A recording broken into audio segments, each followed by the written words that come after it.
हम सुन रहे थे राजा जनक के बारे में। राजा जनक की सभा लगी हुई है और उस सभा में कौन आते हैं?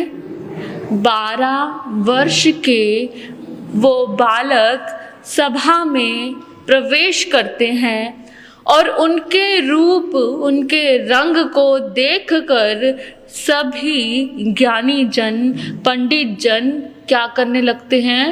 मुस्कुराने लगते हैं, उनका उपहास उड़ाने लगते हैं।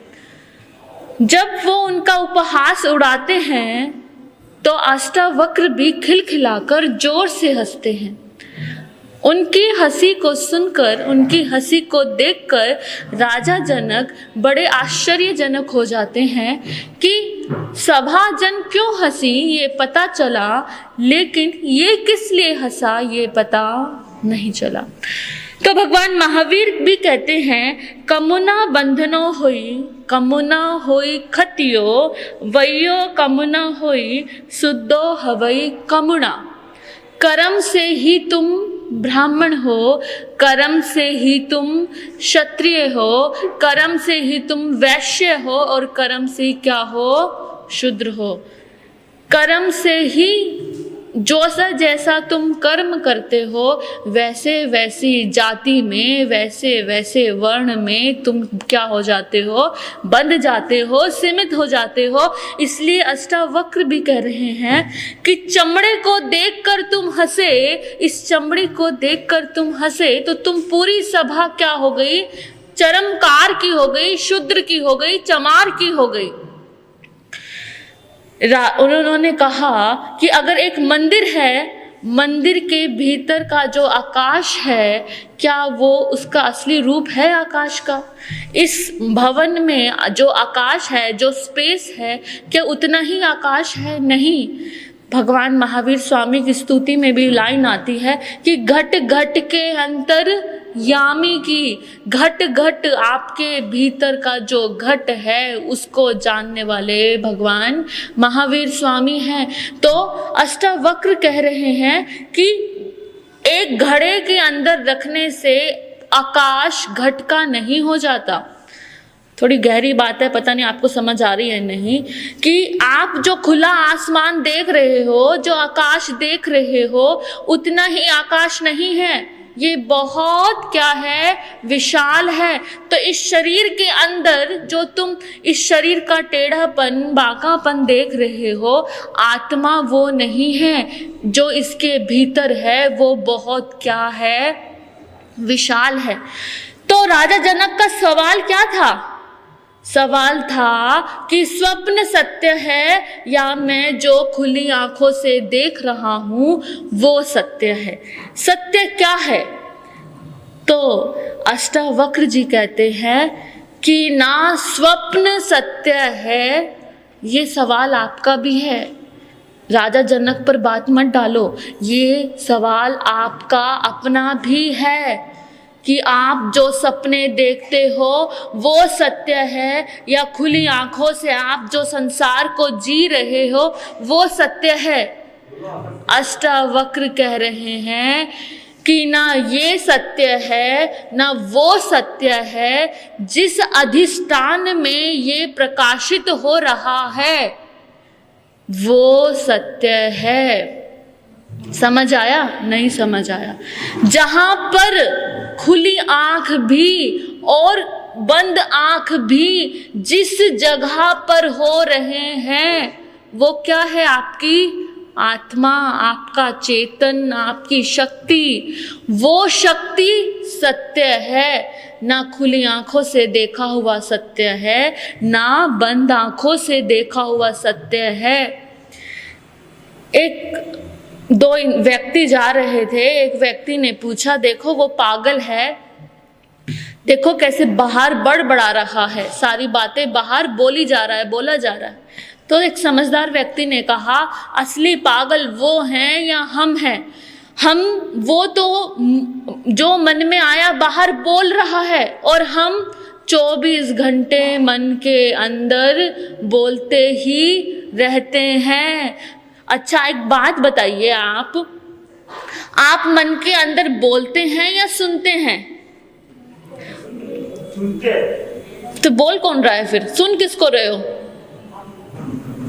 बताइए बताइए। अगर आपकी आज किसी से लड़ाई हो जाए, आप सबके सामने उसको माफ भी कर दें, लेकिन दिन भर उससे मन में बातें चलती रहती है ना। मैंने उस समय ये बात कहनी चाहिए थी, ऐसी बात मैं कहती तो ठीक रहता, उस समय मैं उसको ये जवाब देता तो ठीक रहता। सामने वाले से आपका झगड़ा होकर खत्म भी हो गया, लेकिन मन में वो झगड़ा भीतर चलता ही रहता है। तो बताइए, आप मन में बोलते हैं या सुनते हैं? सब करते हैं, सब। तो वही अष्टावक्र कह रहे हैं, सत्य वो है जिस अधिष्ठान में ये प्रकाशित हो रहा है। वो कौन है? जो बिना कानों के भी अंदर सुन रहा है। अंदर आपके कान है क्या? अंदर आपकी आंखें लगी हुई हैं, रसना है, तो वो क्या है जो बिना कानों के भी अंदर सुन रहा है? इस बात को सोचो, अपने दिमाग पर जोर डालो कि वो क्या है जो अंदर बिना कानों के भी सुन रहा है। वो क्या है जो अंदर बिना वाणी के भी बोल रहा है। वो क्या है? वही उसकी बात अष्टावक्र कह रहे हैं कि उसी अधिष्ठान में सब घटित हो रहा है। आज जाकर आप चिंतन करना, जब भी आपको मन में आप खुद से बात कर रहे हो तो सोचना ये बात कौन कर रहा है और सुन कौन रहा है। अंदर जाके देखना, खोजना अंदर, तो शायद हम थोड़े बहुत उसके पास पहुंचने लगे। जब अष्टावक्र जी ने ये बात कही, तब से शुरू होती है अष्टावक्र गीता। गीता इस भारत भूमि में सिर्फ एक गीता नहीं है।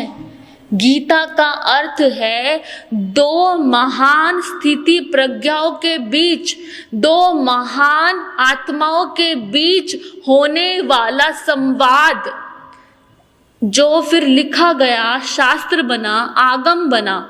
जैसे कि भगवान महावीर स्वामी और गौतम स्वामी के बीच के जो संवाद है, वो जो आगम है, वो भी क्या है? गीता। गीता का अर्थ है जो संवाद गाया गया, जो संवाद बात कर कर हुआ, उसको क्या कहा जाता है? गीता। तो ये आज हम किसमें प्रवेश करने जा रहे हैं? अष्टावक्र गीता में। अष्टावक्र गीता में क्या है? राजा जनक और अष्टावक्र के बीच का संवाद। अब देखो, वो 12 साल का बालक, उनको वो संतुष्टि दे रहा है, उनको वो जो सुनना चाह रहे थे राजा जनक के कान, वो उत्तर दे रहा है कि कुछ भी सत्य नहीं है। तो राजा जनक ने बिना अपनी गद्दी का मोह जाने, बिना अपने आप को राजा जाने, उस 12 साल के बालक के क्या पकड़ लिए? पांव पकड़ लिए कि अब मैं तुम्हें नहीं जाने दूंगा। अब तो मुझे इतने सारे प्रश्न हैं, उन सब के उत्तर कौन देंगे? आप देंगे। कौन देंगे? अष्टावक्र देंगे। तो अष्टावक्र ने भी उनको शिष्य के रूप में क्या किया? स्वीकार किया। तो अष्टावक्र गीता के पहली लाइन क्या है? क्या पूछते हैं अष्टावक्र? राजा जनक क्या पूछते हैं अष्टावक्र से? कथम ज्ञानम वापनोति कथम मुक्तिर्भविष्यसि, कथम ज्ञानम वापनोति कथम मुक्तिर्भविष्यसि, वैराग्यम च कथम प्राप्त में तद बुहि मम प्रभो। अब राजा जनक उस 12 साल के बच्चे को क्या संबोधित कर रहे हैं? प्रभु प्रभु। देखो, लोग कहते हैं कि महाभारत के समय में गीता अवतरण हुई। कृष्ण भगवान 100 भाइयों में से, 105 में से, पूरी भारत भूमि में से किसी को भी गीता बता सकते थे, किसी को भी सुना सकते थे, लेकिन वो अर्जुन के माध्यम से हुई। अपने भगवान महावीर के इतने सारे शिष्य थे उस समय, लेकिन जो संवाद हमें प्राप्त हुए वो गौतम स्वामी के माध्यम से प्राप्त हुए। इसका अर्थ क्या है कि जिसके भीतर पात्रता है, जो वहाँ पहुँच गया है, जिसको बस एक धक्के की जरूरत है, उसके माध्यम से ही ज्ञान क्या होता है, प्रकट होता है। तो अब अष्टावक्र के माध्यम से ज्ञान प्रकट होने जा रहा है। और राजा जनक बहुत ज्ञानी है, इतनी जानकारी है, फिर भी वो पूछ रहे हैं। अब आप लोग भी तो पूछ सकते हैं कि ज्ञान क्या है, आप लोग भी तो पूछ सकते हैं वैराग्य क्या है, लेकिन आप क्या कहोगे, हम तो इतने समय से सुनते आ रहे हैं, हमें पता है ज्ञान क्या है, 5 ज्ञान है, हमें पता है वैराग्य क्या है, हमें पता है संयम क्या है। क्यों? क्योंकि हम इतने समय से सुनते देखते आ रहे हैं, पता है ना आपको सब। लेकिन गुरु के सामने राजा जनक बिल्कुल छोटे बालक हो गए और बालक बनकर क्या पूछ रहे हैं, ज्ञान कैसे होता है, मुक्ति कैसे होती है, वैराग्य कैसे होता है, कृपा करके मुझे प्रभु बताइए। अब अष्टावक्र क्या कहते हैं वो तो आप कल सुनेंगे, लेकिन 4 प्रकार की जिज्ञासाएं हैं। देखो ये किसकी जिज्ञासा है, ये हो गई ज्ञानी की जिज्ञासा। 4 प्रकार की जिज्ञासा है, कौन कौन सी? ज्ञानी की जिज्ञासा, अज्ञानी की जिज्ञासा, मूढ़ की जिज्ञासा और मुमुक्षु की जिज्ञासा। अब आप अपने आप को खुद ही टटोलिए, देखिए और खुद से पूछिए कि आप की कौन सी जिज्ञासा है। ज्ञानी की, अभी पूछती हूँ, आती हूँ अभी आप पर। ज्ञान की जिज्ञासा क्या है? जिसको अभी तक आप जो इकट्ठा कर रहे हैं, जो सुन रहे हैं, जो देख रहे हैं, यहाँ तक कि आप स्वाध्याय भी कर रहे हैं, पढ़ भी रहे हैं, सबके अध्ययन के बाद आपको जानकारी इकट्ठी हो रही है। आप पढ़ रहे हैं आत्मा का स्वभाव ये है, आप पढ़ रहे हैं वैराग्य ऐसा होता है, ये सब क्या हो गई? जानकारी। आपने पढ़ा, लेकिन पढ़ने के बाद भीतर कोई कभी अनुभव हुआ ही नहीं। तो आप कितने ही गहरे गहरे बड़े बड़े शब्द पढ़कर दूसरों को सिखा भी दो, लेकिन जब तक भीतर उतरा नहीं, भीतर उसका एक बार भी अनुभव हुआ नहीं। जैसे कि आपके सामने पानी का घड़ा रखा है, पानी आप पी रहे हैं, पानी आप पी नहीं रहे और पानी के बारे में बताई जा रहे हैं कि पानी मीठा है, पानी पीने से ऐसा होता है, पानी से शरीर की प्यास बुझती है। और सामने वाला पूछे क्या तूने कभी पानी पिया है?